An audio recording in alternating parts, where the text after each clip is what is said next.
अस्सलामुअलैकुम, मैं हूँ अफसा कोमल। आज हम बात करेंगे एक ज़रा मुख्तलिफ नौयत का एक मौजू है, उसके हवाले से सोशल मीडिया, जहाँ जैसा कि आप लोग जानते हैं कि जदीद दौर का एक ऐसी बड़ी सहूलत है जिसका अच्छा इस्तेमाल भी हो सकता है और बुरा इस्तेमाल भी हो सकता है। हम उसको देख रहे हैं आजकल नफ़रत अंगेज़ प्रोपेगेंडा के हवाले से फ़ेक न्यूज़ के हवाले से ये एक बहुत बड़ा प्लेटफॉर्म बन चुका है। मेन स्ट्रीम मीडिया पे जो आप खबर देखते हैं, हम अक्सर इसको डिस्कस करते हैं, वो एडिटोरियल उससे गुजरती है और एक उसके ऊपर एक नज़र रखी जाती है, एक चेक होता है एडिटोरियल। लेकिन सोशल मीडिया के ऊपर कोई कुछ भी कह सकता है। सियासी कारकुनों की जो होते हैं उनकी तरफ से, जिनको हम ट्रोल्स भी अक्सर कहते हैं, वो सख्त किस्म की बातें करते हैं दूसरों के खिलाफ। अब एक ऐसा माहौल बन गया कि कहीं ना कहीं अदालतों में भी जिक्र हो जाता है सोशल मीडिया का कि सियासी रहनुमा क्यों मना नहीं करते अपने कारकुनान को कि इस किस्म की बातें ना किया करें, क्योंकि अदालत कोई फैसला दे दे उसके हवाले से इदारे हों दीगर, उन सब के बारे में। लेकिन कुछ एक और चीज़ देखने को मिली हमें, वो है इंसानी हकूक़ की तंजीम के नाम पर प्रोपेगेंडा। कुछ दिन पहले मैंने देखा ट्विटर पर एक अकाउंट था जो कि वेरीफाइड भी था। अब जब ब्लू टिक और वेरीफाइड कोई चीज़ होती है तो उसको हम वाकई सच समझते हैं, क्योंकि एक प्रोसेस से गुजर के वो सामने आती है। इसका नाम है इंटरनेशनल ह्यूमन राइट्स फाउंडेशन। और इस प्रोफाइल के नाम से जो अकाउंट चल रहा है उसमें पाकिस्तानी सियासत के बारे में भी बहुत ज़्यादा बात हो रही है। अभी जो साफ़ियों के हवाले से कार्रवाइयाँ हुई उसके बारे में भी बहुत बात हो रही है। तो जब मैंने देखा तो थोड़े कान खड़े हुए, क्योंकि आज तक ह्यूमन राइट्स की जो तंजीमें होती हैं, ऑर्गेनाइजेशंस होती हैं, उनको कभी सियासी बात करते हुए नहीं देखा। फिर अगर उनकी किसी बात के ऊपर कोई जवाब दे, जिस तरह के कुछ पाकिस्तानी सहाफ़ियों ने, तहकीकाती जो सहाफ़ी हैं या डिजिटल राइट्स को समझने वाले हैं, उन्होंने सवाल उठाया तो उनको जवाब दिए गए, ज़ाती हमले भी किए गए। तो वहाँ पर फिर हमारे कुछ ऐसे सहाफ़ी हैं और कुछ शख्सियात हैं जिन्होंने इसकी तहकीक की और फिर बात सामने ये आई कि ये अकाउंट भारत से ऑपरेट किया जा रहा है। इससे पहले भी जो EU डिसइंफो रिपोर्ट आई थी उसके साथ भी इसके ताने बाने जुड़ते हैं। आज हम जानेंगे एक तो कि ये क्या माजरा है, दूसरी बात हम ये जानने की कोशिश करेंगे कि सोशल मीडिया पे जो प्रोपेगेंडा और फेक न्यूज़ होती है उसको आप किस तरीके से उसकी पहचान कर सकते हैं, और तीसरी बात हम ये करेंगे कि मीडिया लिटरेसी, जिस तरह हम देखते हैं कि एक जो सियासी मामलात हैं उसमें भी एक कशमकश रहती है ट्रोल्स के लिए। बड़े बड़े सियासी रहनुमा दिफा नहीं कर रहे होते लीडरान के बयानात का, लेकिन ट्रोल्स कर रहे होते और हर हद तक जा रहे होते हैं। इस बारे में भी बात करेंगे, और जो लीडरान हैं, सियासी लीडर्स हैं, उनका अपना क्या जिम्मेदाराना रवैया होना चाहिए उनके सोशल मीडिया के ऊपर, जिसमें उनकी बहुत ज़्यादा फॉलोइंग भी होती है। इस पर बात करने के लिए हमने एक्सपर्ट्स को आज दावत दी है। मेरे साथ इस्लामाबाद मौजूद हैं उसामा खिलजी, आप डायरेक्टर हैं बोलो भी के और सोशल मीडिया राइट्स के एक्टिविस्ट हैं, आप सब जानते हैं इनको। हिजा कामरान हमारे साथ मौजूद हैं कराची से, आप भी डिजिटल राइट्स एक्सपर्ट और एक्टिविस्ट हैं। हिजा, आपका भी बहुत शुक्रिया। उसामा, आपका भी। ज़रार खोड़ो साहब भी हमारे साथ मौजूद हैं, आप सब उनको जानते हैं, सहाफ़ी और तज्ज़ियाकार हैं। आप भी एक ख़ास और बड़ा इंटरेस्टिंग पॉइंट ऑफ व्यू रखते हैं हमारे यहाँ जो सोशल मीडिया का इस्तेमाल किया जाता है उसके हवाले से। बहुत शुक्रिया ज़रार, आपका भी। मैं आगाज़ उसामा आपसे करती हूँ। जो पहला हमारा आज पॉइंट है बात करने का, ये जो इंटरनेशनल ह्यूमन राइट्स फाउंडेशन का ये जो पेज है, आपने आज का इनका जो ट्वीट है उसमें उन्होंने एक पोल रखा हुआ है कि आप बताइए कि पाकिस्तान में आज अगर इलेक्शन हो जाता है कौन सी सियासी जमात जीतेगी। ये बड़े पॉलिटिकल सी बात है जो इंसानी हुकूक की तंजीमें नहीं करती हैं। तो आपके ख्याल में ये कैसे मुमकिन है कि ये वेरीफाइड अकाउंट है और ये ऑपरेट भी कर रहा है बड़ी आसानी से? जी बिल्कुल, ये बहुत एक अजीब सा केस हमारे सामने आया है कि एक बड़ा अकाउंट है, उसकी फॉलोइंग है, वो वेरीफाइड है और वो पोज़ ऐसे कर रहा है जैसे वो एक बैनुल-अक़वामी सतह पे इंसानी हकूक़ की तंजीम है। लेकिन असल में जो है वो काफ़ी प्रोपेगेंडा लीनिंग है, वो भी एक ख़ुसूस पार्टी की तरफ, मुल्क की तरफ भी नहीं, एक सियासी पार्टी की तरफ, और उसमें सियासी ट्वीट्स भी हमें नज़र आ रहे हैं। तो ये एक अजीब सा हमें वो नज़र आया। फिर हमने देखा है कि एग्ज़ाइल में एक एक्टिविस्ट हैं, एक्स फ़ौजी हैं, तो वो उनके स्पोक्स पर्सन बन जाते हैं। और फिर उनकी ट्वीट्स भी, जिस तरह आपने कहा, लोगों के साथ एक पाकिस्तानी पॉलिटिक्स में जो है बहुत ज़्यादा इन्वॉल्व्ड किस्म की ट्वीट्स हैं और इंटरेक्शन भी हैं लोगों के साथ। तो इसमें यही देखना, इसमें तहकीकात लोगों ने की है, इनको पता चला है कि ये कोई स्पेन में किसी NGO का नाम जो है उस नाम से ये चल रही है। वो बहुत कोई 20-22 साल पहले रजिस्टर हुई थी, अभी पता नहीं उसका स्टेटस क्या है। और इसमें जिस तरह आपने कहा, EU डिसइंफो लैब की जो रिपोर्ट आई थी, जो डिसइंफॉर्मेशन नेटवर्क्स होते हैं, तो उससे भी इसका वो रोल नज़र आता है, क्योंकि अक्सर इस किस्म के अकाउंट्स क्या करते हैं, वो पोज करते हैं कि एक वो लेजिटिमेट एक इंटरनेशनल ह्यूमन राइट्स ऑर्गेनाइजेशन या सोर्स हैं, और फिर उससे अपना प्रोपेगेंडा जो है आगे करने की कोशिश करते हैं। तो यही इशारा हो रहा है इस अकाउंट में भी। इसको मेरे ख्याल से ट्विटर को भी देखना चाहिए कि ये क्यों अभी तक वेरीफाइड है और किसने इसको वेरीफाई किया। या तो शायद इस तरह भी हो सकता है कि पहले इसका कुछ और नाम हो, किसी का अकाउंट हो और उन्होंने अकाउंट का नाम बदल दिया, लेकिन उसका जो वेरीफाइड स्टेटस है वो अकाउंट का मेंटेन रहा है। तो ये कुछ पॉसिबिलिटीज़ है। हेजा, आपके ख्याल में ये ट्विटर के जो वेरिफिकेशन का जो उनका मयार है, जो स्टैंडर्ड्स हैं, उसके हवाले से भी आपकी नज़र में सवाल उठता है? और आपके लिए ये एक अनयूजुअल बात है जब आपने ये अकाउंट देखा, ये बहुत ज़्यादा पॉलिटिकली बातों के अंदर, बहस के अंदर इंडल्ज कर रहा है, लोगों को डायरेक्टली पर्सनली अटैक भी कर रहा है, कहीं ना कहीं ठीक बात भी कर रहे हैं। पाकिस्तान में जिन चीज़ों पे हम रेस कर रहे हैं आवाज़ की, यूट्यूब क्यों बंद हो गया, जिसके बारे में हम प्रोग्राम के दूसरे हिस्से में बात करेंगे, मैं इब्तिदाई में बताना भूल गई। यहाँ पे तो वो वेरीफाइड अकाउंट है, वो कुछ ठीक बातें भी कर रहे हैं, लेकिन हम लोगों की एक अपनी सेंस ऑफ जजमेंट भी बहुत कम है। तो आप समझते हैं कि ये तो एक बहुत ही आइडियलिस्टिक बात होगी कि अगर हम एक वेरीफाइड अकाउंट के ऊपर समझें कि लोग जाके उसकी खुद जांच कर सकते हैं कि वो एक हकीकी और एक ओरिजिनल अकाउंट है या नहीं है। आप ये वाला केस आप कैसे देख रहे हैं ज़रार?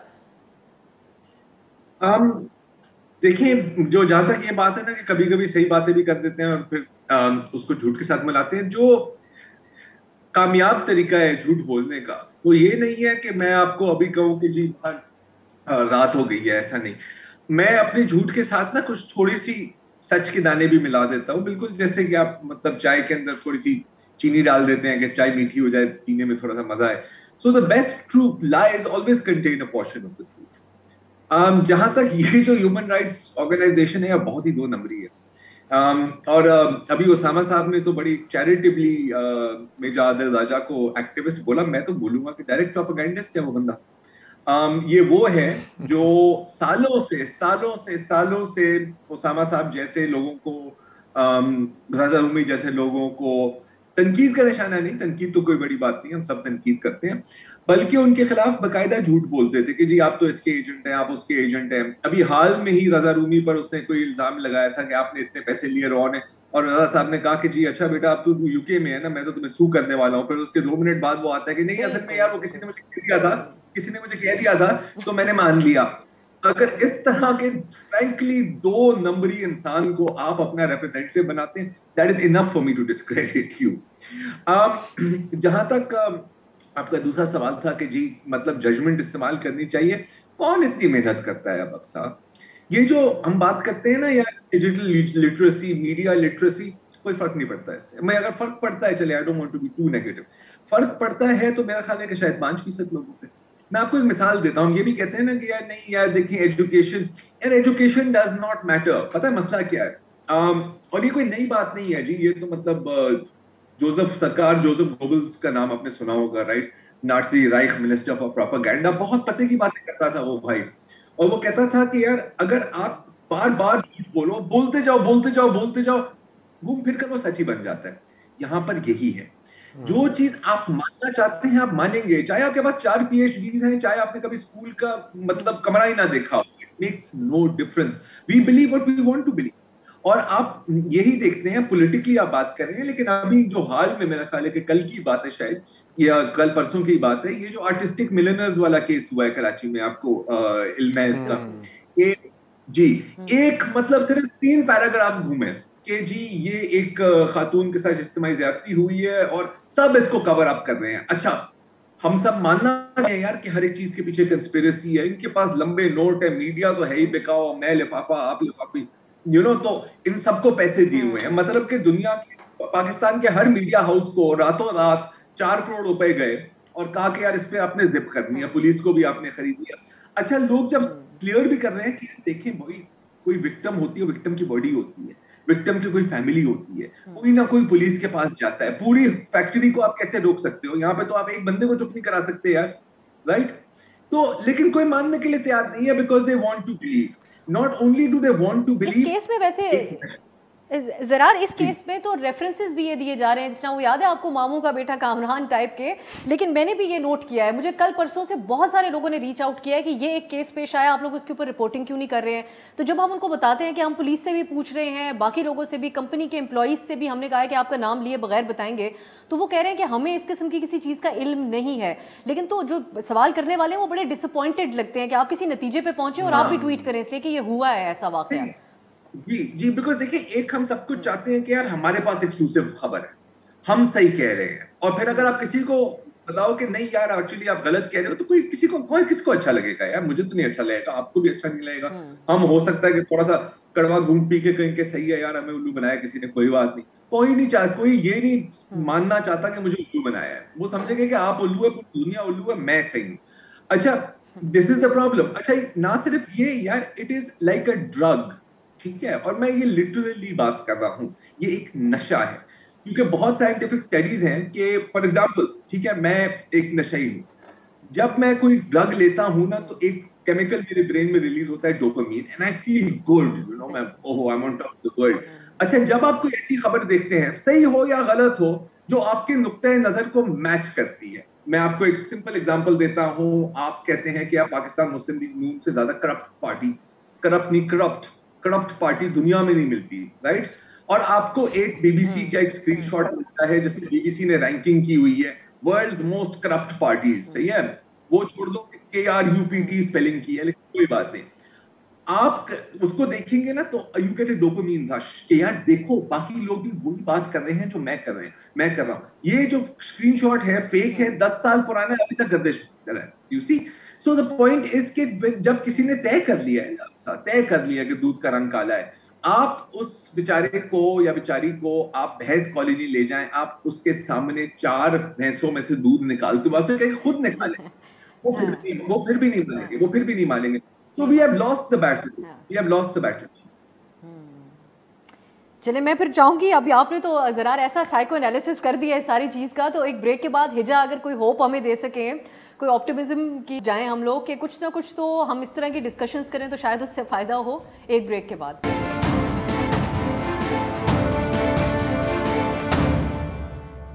ब्रेक के बाद खुश आमदीद। हम बात करें सोशल मीडिया के हवाले से, और सोशल मीडिया बहुत से हवालों से अहम पिछले कुछ सालों के अंदर दुनिया में भी हो गया।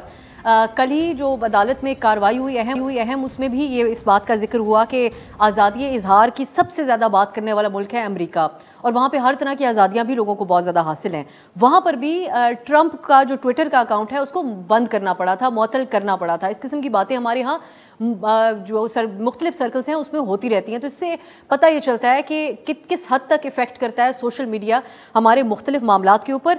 अब हिजा कामरान से भी बात करते हैं, जो ब्रेक से पहले बात हो रही थी। हिजा, आप ये कहिएगा, आपने ज़रार की गुफ्तगू भी सुनी, और जो उन्होंने पूरा एक साइको एनालिसिस पेश किया है सब चीज़ों का, और उसामा की बात भी है। पहले तो ये जो इंटरनेशनल ह्यूमन राइट्स फाउंडेशन के नाम से अकाउंट चल रहा है, इस पर आपके क्या कॉमेंट्स होंगे?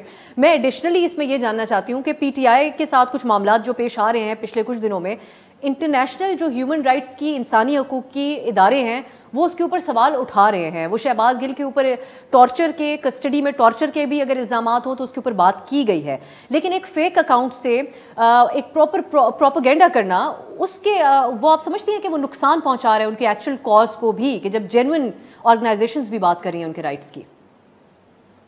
देखिए, जो इंसानी हकूक़ की ऑर्गेनाइजेशंस होती हैं, उनके एजेंडाज जो होते हैं वो जहाँ तक आउटराइटली पॉलिटिकल होते हैं, लेकिन उसमें पॉलिटिकल बायसनेस नहीं होती कि इस तरह से कि किसी पॉलिटिकल पार्टी को वो सपोर्ट नहीं करते। उनकी जो पॉलिटिक्स होती हैं वो बहुत ज़्यादा ह्यूमन राइट्स में ग्राउंडेड होती हैं। वो जहाँ पर भी बात करेंगे, उनका जो एजेंडा होगा वो सिर्फ इंसानी हकूक़ होगा, चाहे वो PTI के किसी शख्स के साथ ज्यादती हो रही हो या PMLN के किसी शख्स के साथ ज्यादती हो रही हो।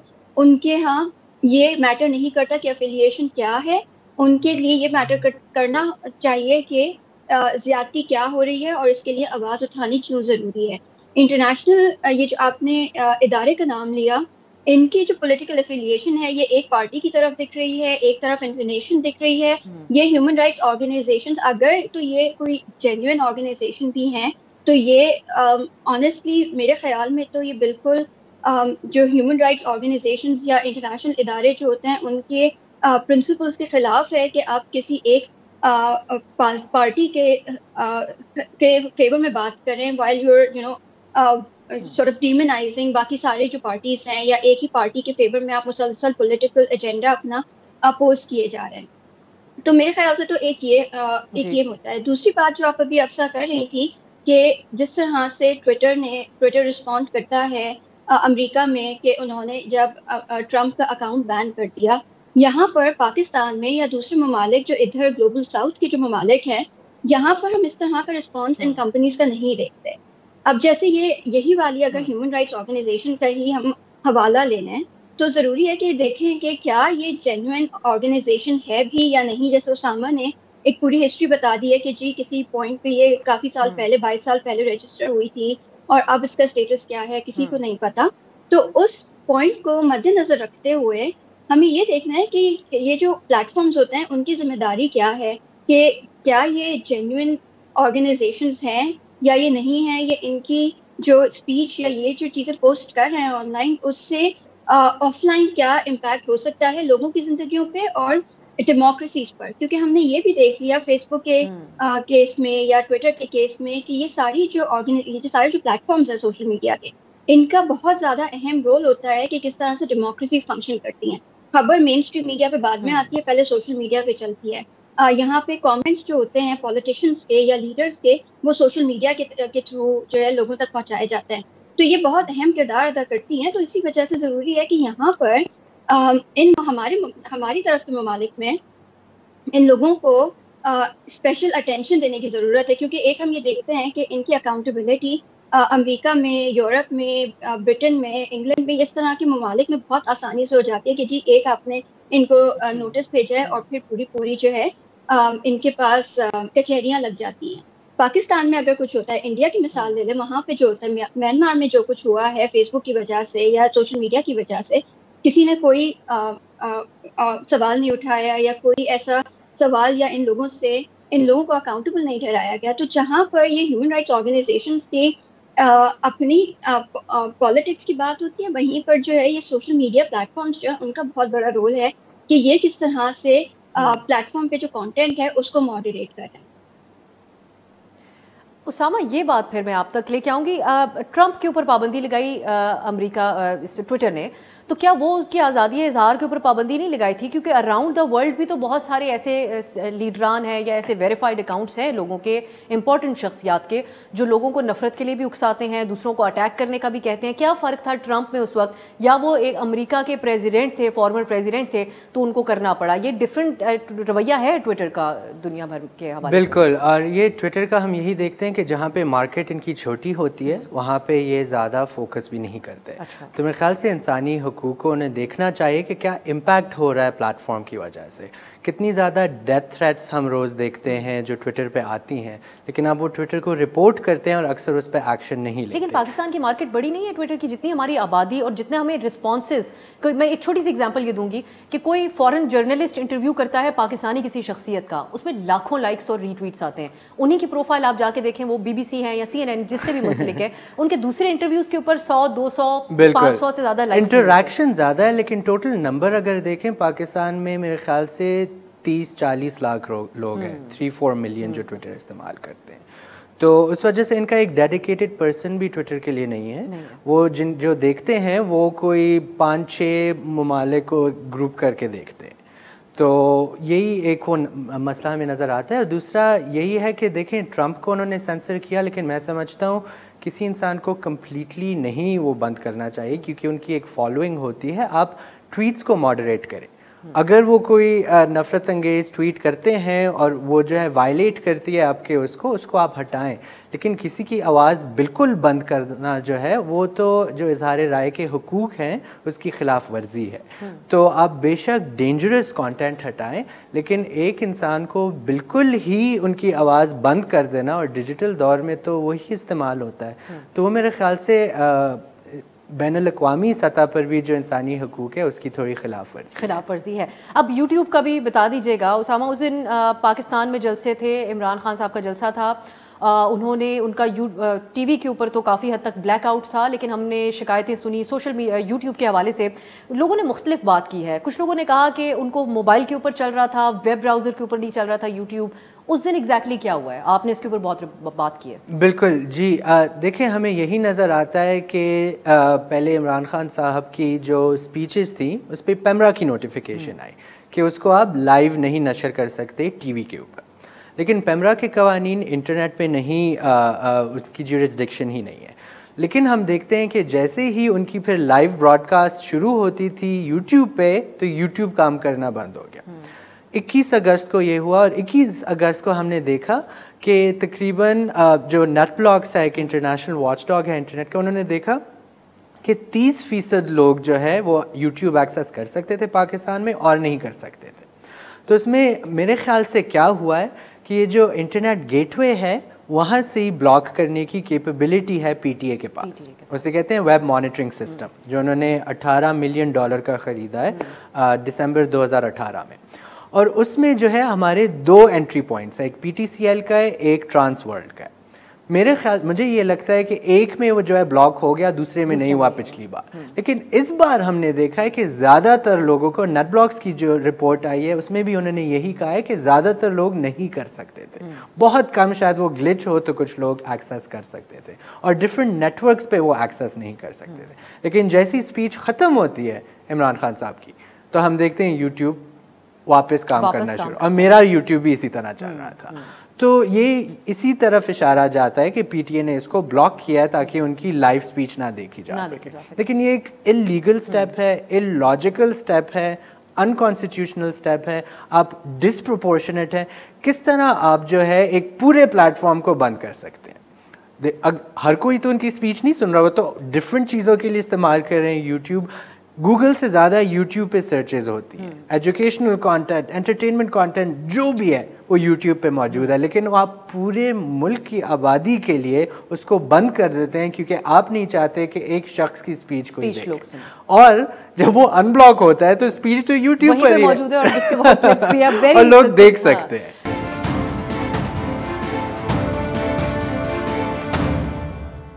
मैं हिजा से आगे जाके पूछना चाहूँगी कि हम पहले भी जब रेगुलेट करने की पाकिस्तान ने मिस एडवेंचर करने की बात की थी, तो इन सोशल मीडिया कंपनीज ने कहा था कि हम इधर ऑपरेट करना ही छोड़ देंगे। तो अब ये जो इस किस्म की अभी हम काम कर रहे हैं, ज़रार पहले आप ये बताएगा कि पॉलिटिकली भी ये जो यूट्यूब को थोड़ी देर के लिए बंद कर देना, जहाँ अभी उसामा भी कह रहे हैं कि उसके बाद वो क्लिप्स भी हैं, वो बयान आज कल अदालत के अंदर भी खान साहब का डिस्कस हुआ है, जो उन्होंने दोबारा बयान दिया था, जो टीवी पे तो नशर नहीं हुआ, यूट्यूब पे लोगों ने देखा था। और फिर at the end of the day लोगों ने जाके इमरान खान साहब के ट्विटर अकाउंट से भी लाइव देख ही लिया वो पूरा खिताब। तो फ़ायदा क्या हुआ पीटीए को?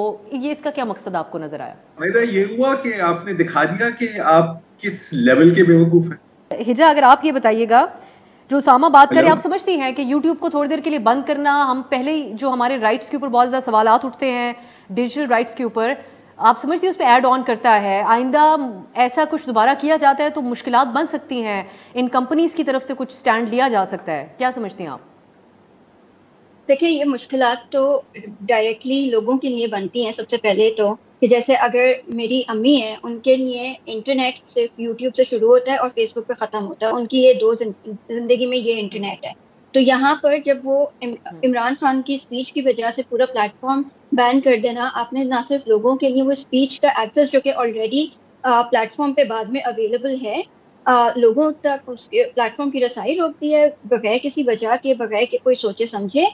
लेकिन साथ साथ जो है आपने डायरेक्टली लोगों के जो राइट्स हैं, एक्सेस टू इंफॉर्मेशन का, फ्रीडम ऑफ एक्सप्रेशन का, पॉलिटिकल एफिलिएशन का, उन सबको भी अफेक्ट किया है। तो यहाँ पर जहाँ सबसे पहले लोगों के राइट्स मशरूह हुए हैं, यहाँ पर सबसे बड़ी बात तो ये भी है कि आप इंटरनेशनल कम्युनिटी में क्या मैसेज भेज रहे हैं। शीरी मज़ारी साहिबा की अभी ट्वीट आई थी पिछले हफ्ते, 1-2 दिन पहले, तो वो यही कह रही थी कि जिस दिन ये यूट्यूब ब्लॉक हुआ है, एक्चुअली उसी दिन की है, कि आप जो है ये इंटरनेशनल आईटी कम्युनिटी में आप क्या मैसेज भेज रहे हैं। तो मैं इनको भी याद दिलाना चाहूँगी कि इन्होंने ही ये ट्रेंड शुरू किया था बहुत ज़्यादा, पीटीआई के दौर में शुरू हुआ था। उसामा और मैं जो है, हम लोग और साथ में जो अपने बहुत सारे कॉलीग्स के साथ, हम लोग बहुत क्लोजली देख रहे थे सोशल मीडिया रूल्स का, पीआईएमआरए ऑर्डिनेंस का और पीका अमेंडमेंट एक्ट का जो सारा चक्कर चल रहा था। तो ये ऑलरेडी बहुत ज़्यादा टेक्नोलॉजी या डिजिटल राइट्स के जो एक्सेस है, डिजिटल प्लेटफॉर्म्स का जो एक्सेस है, उसको डायरेक्टली अटैक कर रहे थे ये लॉज। तो ऑफ कोर्स अगर आप एक ट्रेंड सेट कर रहे हैं, तो हमारे यहाँ जो पॉलिटिकल पार्टीज़ हैं, जब वो गवर्नमेंट में आती हैं, पता नहीं क्यों वो सोचने लगती है कि अच्छा इन्हीं के जो ये कवानीन बनाएंगे सिर्फ इन्हीं पे अप्लाई होंगे, इन्हीं के ओपोनेंट्स पे अप्लाई होंगे। जब ये अपोजिशन में बैठेंगे, इन पर ये कवानीन क्यों नहीं अप्लाई होंगे? क्योंकि अगर आप किसी के फ्रीडम ऑफ एक्सप्रेशन को मजरूह कर रहे हैं, तो जब आप बैठे होंगे उनकी जगह पर तो ये डायरेक्टली आपके ऊपर अप्लाई होगा। तो ये उन्हीं की जो है किया करा उनके सामने बेसिकली आ रहा है इस टाइम पर। लेकिन ऑफ कोर्स वो सब पॉलिटिक्स बिल्कुल एग्जैक्टली पैका अमेंडमेंट रिवर्स होने का फायदा अभी पीटीआई को बहुत ज्यादा हुआ है, जो वो करके गए थे जाते जाते उनको खुद को बहुत फायदा हुआ उसका, उसको अदालत ने रिवर्स कर दिया। बिल्कुल, तो ये जो है सिविल सोसाइटी को उनको शुक्र अदा करना चाहिए। जी, मैं यही कहना चाह रही हूँ कि पीटीआई को तो शुक्र अदा करना चाहिए सिविल सोसाइटी का कि वो इतना पीछे पड़े थे कि ये अमेंडमेंट ऑर्डिनेंस, पीका अमेंडमेंट ऑर्डिनेंस जो है ये ना लेकर आए, ये एक्ट आप ना पास करें, क्योंकि अगर ये पास हो जाता तो आज सबसे वो भी पीटीआई ने वापस नहीं ली, कोर्ट के हुक्म पे, इस्लामाबाद हाई कोर्ट ने वापस, कोर्ट के हुक्म से वापस हुआ है। बिल्कुल, वो कोर्ट ने वापस लिया, इनका तो इरादा भी नहीं था, तो ये अपने किए गए राय पर ही जो है वो जेलों में बैठे होते हैं। लेकिन ऑफ कोर्स आपकी जो डिजिटल इकोनॉमी में बहुत ज्यादा फर्क पड़ता है जब आप ये ब्लैंकेट बैन्स लगा देते हैं। हमने यूट्यूब के जो 10 साल पहले का हमने हशर देखा था, हम अभी तक उससे रिकवर नहीं कर सके। हमारे साथ के जो ममालिक हैं, इंडिया की बात ले लें सबसे पहले तो, कि वो इतने एडवांस हो गए हैं कि उनके कंटेंट क्रिएटर्स यूट्यूब पे बहुत आगे हैं। हमारे कंटेंट क्रिएटर्स वहां तक अभी पहुंचने में उनको 10 साल लगेंगे, क्योंकि वो जो 10 साल पीछे हमें उस बैन ने रखा है, 6 साल के बैन ने, वो हम रिकवर ही नहीं कर सकते हैं अभी। तो ये जब गवर्नमेंट जो बैन लगाती हैं तो उनको ये भी सोचना चाहिए कि दुनिया डिजिटल हो रही है, तो आप इस तरह से बैन्स लगा के पॉलिटिकल बायसनेस से, पॉलिटिकल डिफरेंसेस की बेसिस पे आप अपने मुल्क को ही पीछे कर रहे हैं और कोई फायदा नहीं हो रहा, क्योंकि वो वीडियो अभी भी पड़ी।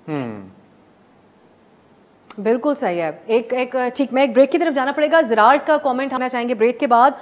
और जैसे हिजा बात कर रही हैं, हमें एक पॉलिटिकल रियलाइजेशन भी एज अ ऑब्जर्वर मैं ये देखती हूँ कि ये कहने में क्या हर्ज है कि एक सियासी जमात आके कहे कि ये कानून हम करने जा रहे थे लेकिन वो नहीं हुआ और हम समझते हैं कि हम गलत थे उस वक्त। हमें इस किस्म का जुमला कभी पाकिस्तान में सुनने को नहीं मिलता। एक ब्रेक के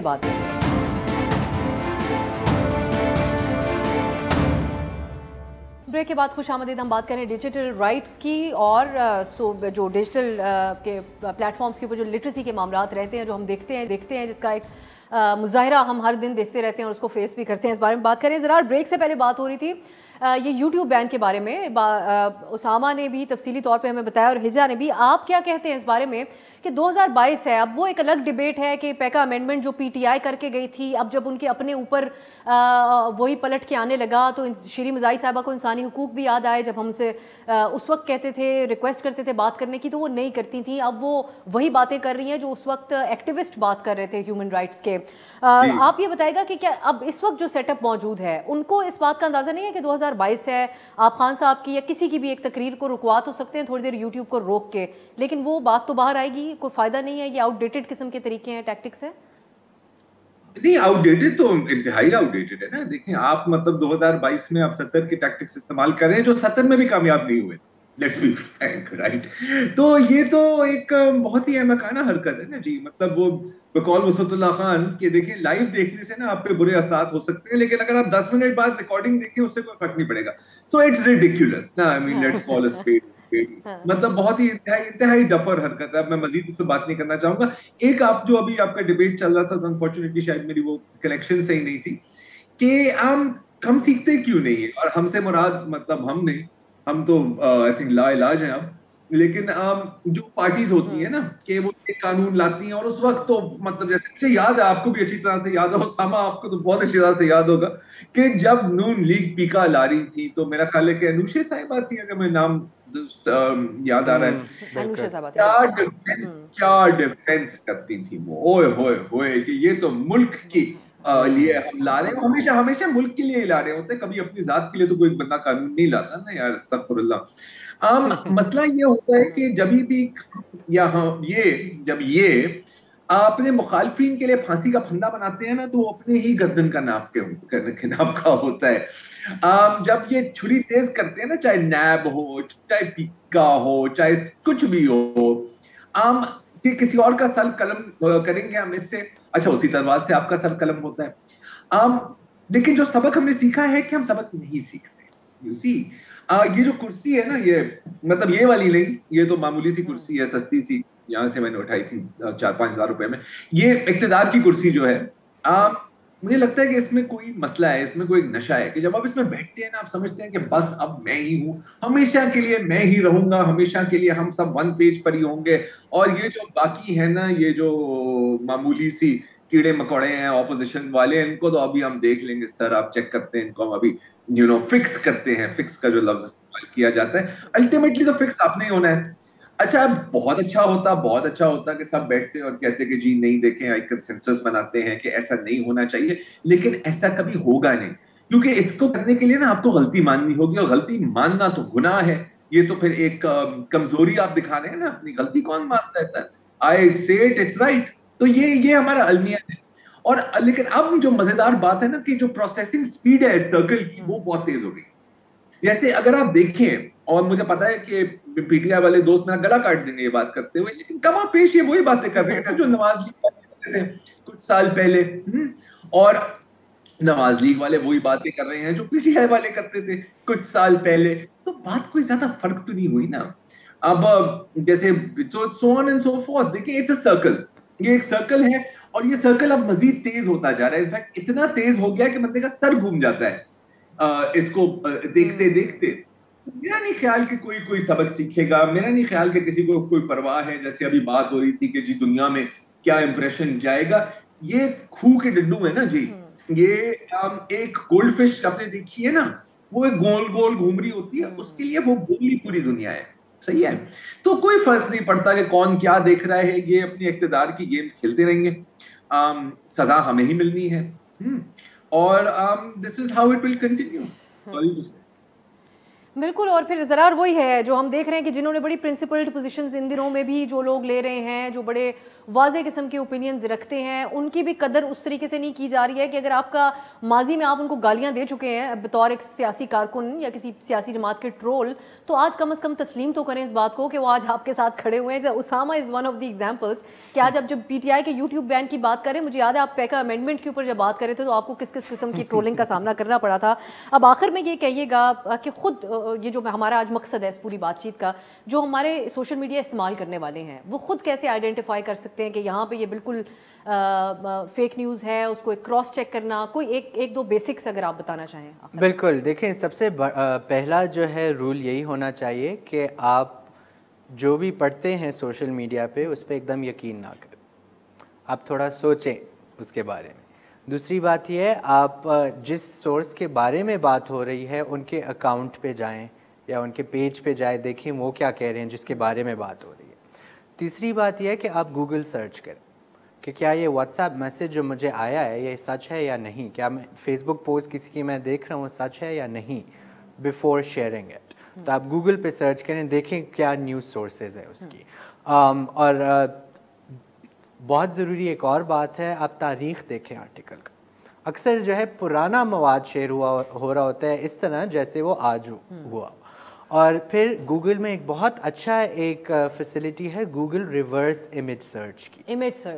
तो उसमें अगर आप तस्वीर को देखते हैं ना कि अच्छा आज ये इस इलाके की तस्वीर है, तो आप उसको गूगल इमेज सर्च में सर्च करें और आपको पता चल जाएगा कि ओरिजिनल तस्वीर है या पुरानी कहीं से उठाई गई ऑप्शन या सिर्फ इमेज का ही है ना? मेरे ख्याल से फुटेज भी उसकी और ऐप्स होती है, और भी वीडियोस जो आप कर सकते हैं, तो वो ओरिजिनल सोर्स आपको दिखा देता है।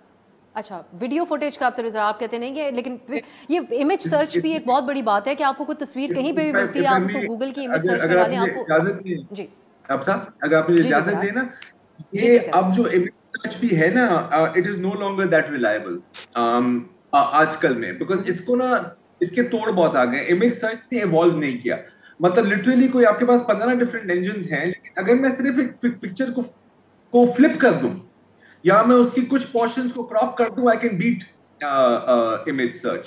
देखिए जरा अभी तो आप टिप्स दे रहे हैं ना उनको टीवी पर आप उनको आइडियाज दे रहे हैं, वो कह रहे हैं उसामा। सर वो मैं उनको क्या गुर सिखाऊंगा, वो बहुत आगे निकल गए हैं, ठीक है ना। और जहां तक video is next to impossible unless कि आपने वो वीडियो खुद कहीं पहले देखा है ना, और आप कहें कि यार दिस फैमिलियर, सर्च करें देखें। और बेस्ट पार्ट पता है क्या है, 2 सेकंड लगते हैं झूठ फैलाने में, आपको एक पूरा दिन लग सकता है उसको डीबंक करने में। जब तक सच से पतलून पहन के घर से बाहर निकलता है ना, झूठ ने 4 गांव के जला दिए होते हैं। वक्त बस खत्म हो रहा है जरा जी।